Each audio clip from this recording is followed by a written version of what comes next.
are in search of, for the next president and leaders in this country, and that is perhaps not an easy task, if you ask me. For Nigerian people, it will be a very tough one. They are now looking critically at the virtues and the characters who are on the ballot seeking this political office.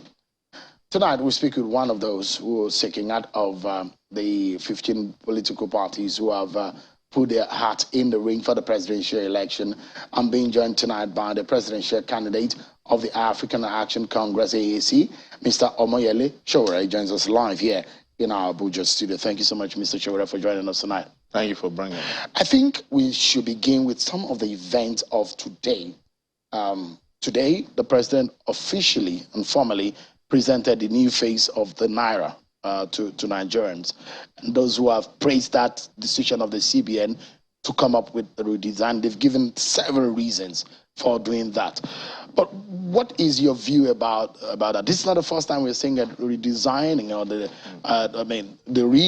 renewing of the Naira, of the currency.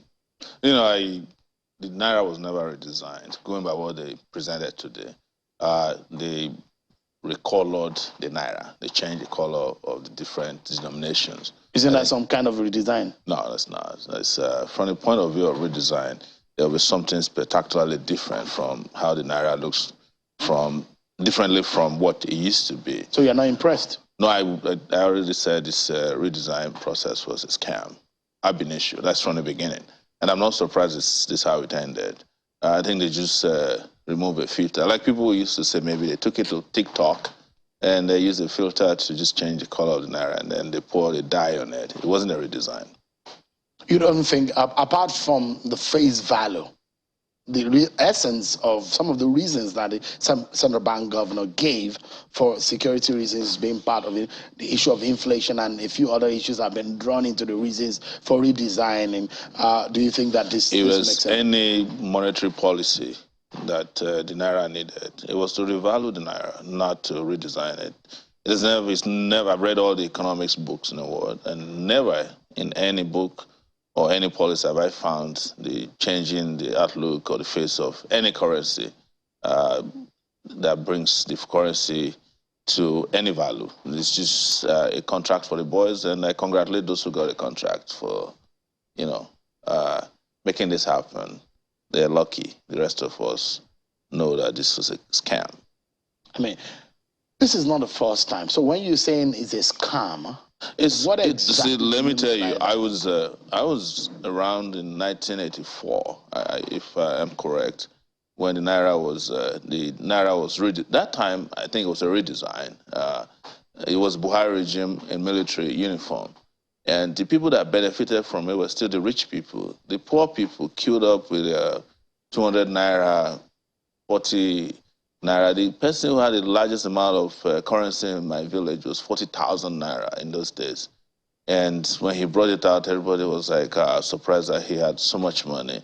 But by the time the redesigned Naira was given to him, they had reduced the value, the amount of money he had because of corruption. That's the first time I knew that even that regime was a scam, because the people who carried out the exchange of the Naira, the new notes and the old notes, were just making a killing out of it. So it ended up enriching people, not enriching Nigeria.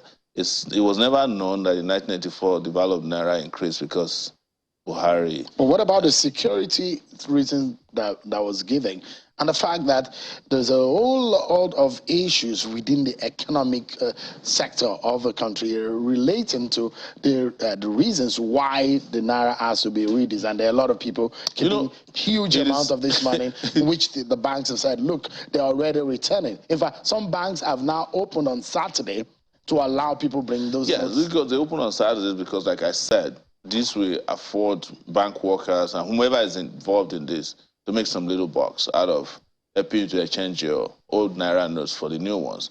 But the point is that the central bank governor is not the chief security officer of Nigeria. You might say, well, the president said he signed off on it, but it's not going to help with the security situation. If it did, we won't be hearing of about 30 soldiers. What would you do differently, Mr. Sowore? If you were, I would revalue the Naira, not redesign. How would you do that? Well, and what does it mean? There are macroeconomic policies for people in the executive sector and the central bank, And, you know, the central bank is naturally supposed to be in charge of monetary policy. But one of the things they are doing there is that, as I have said, the Central Bank of Nigeria of today is just a glorified bureau de change where you, if you know, have connections, you can get dollars and they change for Naira at a special rate. That is not monetary policy. Monetary policy is looking at the value of your currency, how it's performing against all other currencies around the world. And a range of activities that needs to take place for you to have a Naira that's valuable. When people have lost direction and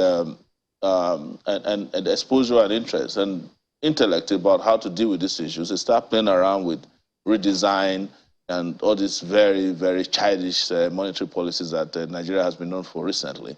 The value of the Naira has not reduced since it started the redesign. The inflation rate is about 20.7% yes. as we speak. Yes. And you want to be Nigeria's president. Yes. Do you see it going down? Should you win that election? Well, yes, it will, because we're going to engage in production. We're going to invest in our people. We're going to ensure that the central bank governor is not a BDC operator. He's a person who is qualified to hold that position. And he has a very strong grip on a monetary policy. And the president also have a strong grip on the new economic policy that will enrich the Nigerian people, not enrich a few. Just how low do you think you can draw it to? I cannot tell you directly now. But you should have a plan. I mean, what kind of inflation rate, what rate do you think makes sense for the kind of government you are hoping to run? It will be an inflation rate that is at par with production levels and confidence levels in our market, because there will be a new sheriff in town. But to give you a particular number at this point is to engage in the kind of fallacy that led us to this point that we're in now.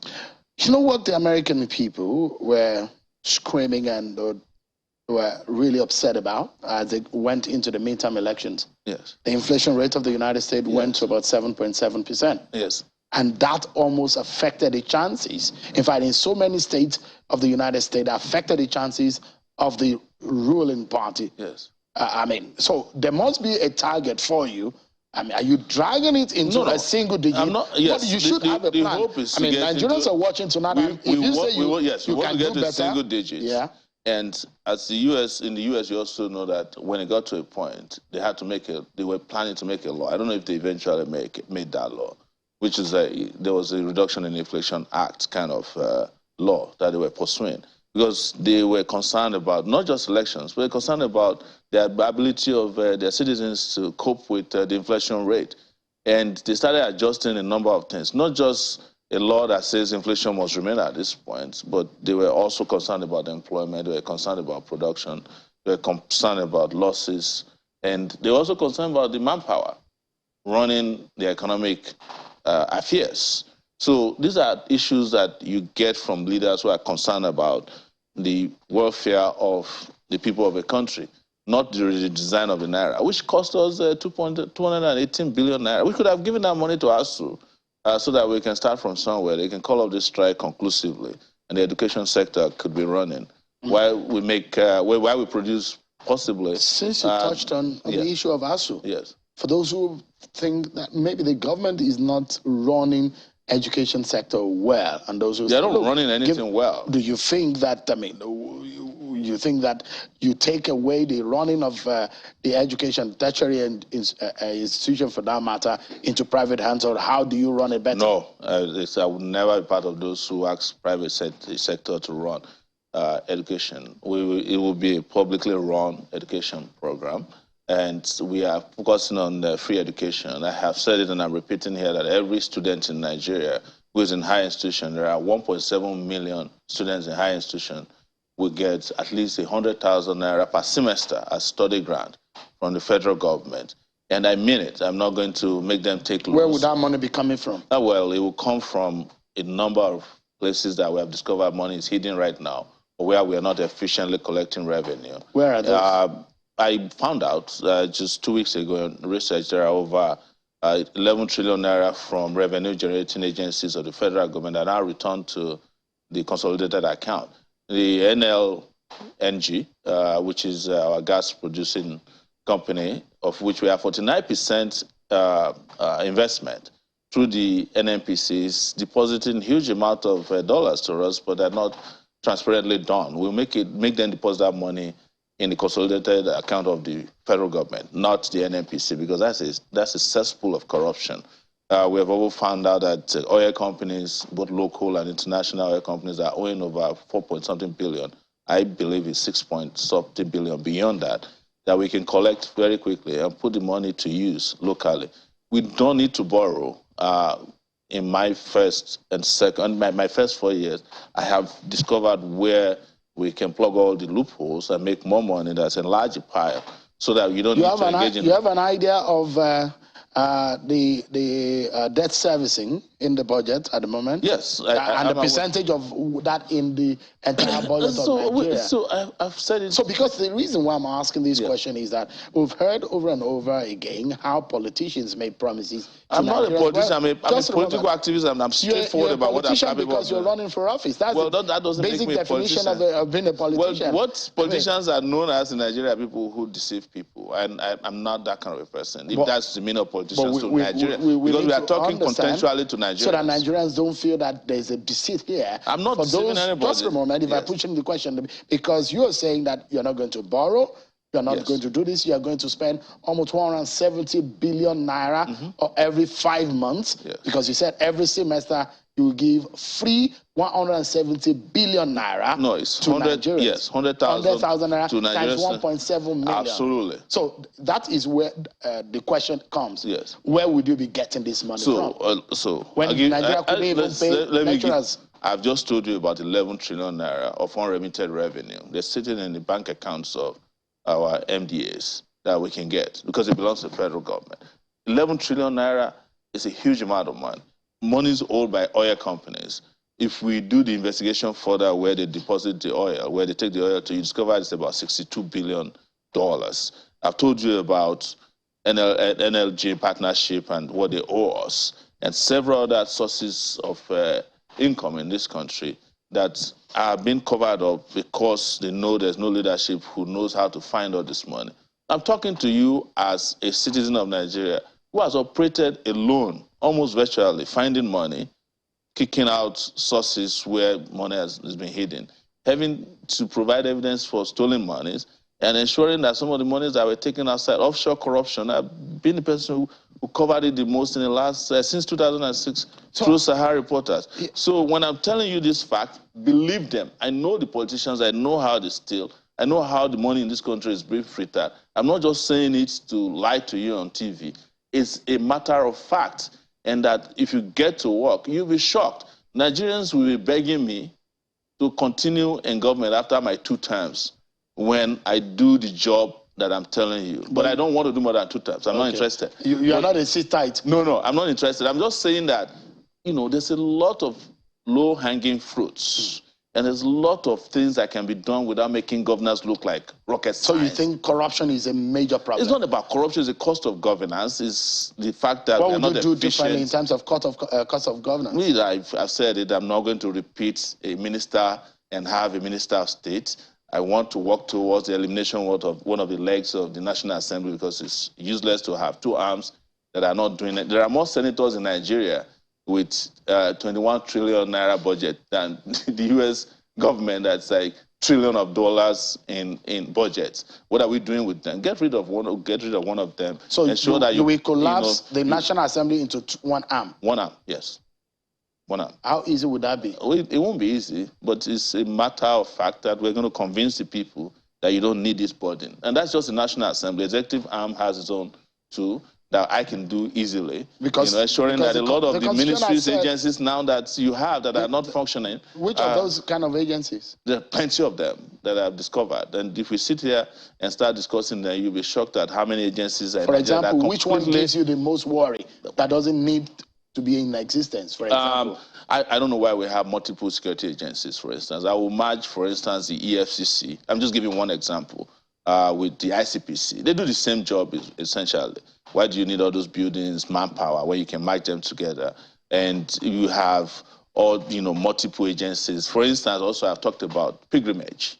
Why are we investing in pilgrimage? When even the holy books for the pilgrim says, if you don't have money, don't go on pilgrimage, but you're spending billions of naira instead of investing money in Taraba kids and Kaduna and Kano kids to go to school, we are sending more pilgrimages to Mecca, and we are sending more pilgrims to Israel.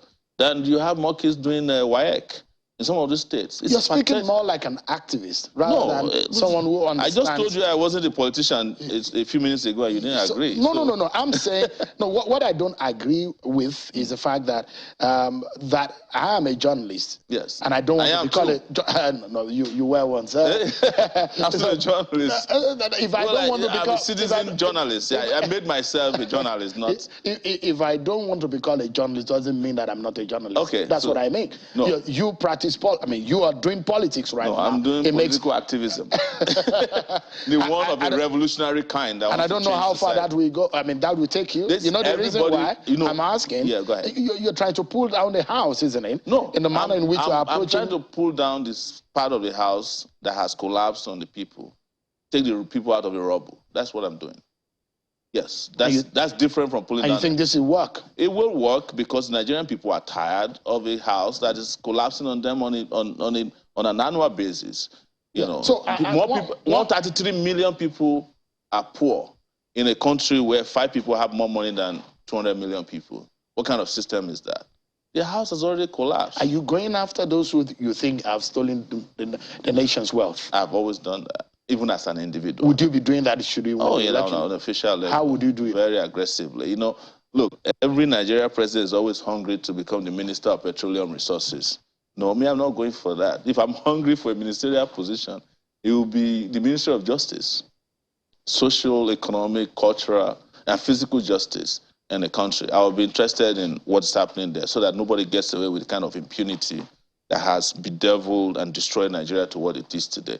I'm not going to lie about it. So you can choose to vote for me or not vote for me. You can choose, like I said, you can choose to vote for the axe if you're in the forest because the handle of the axe is made of wood.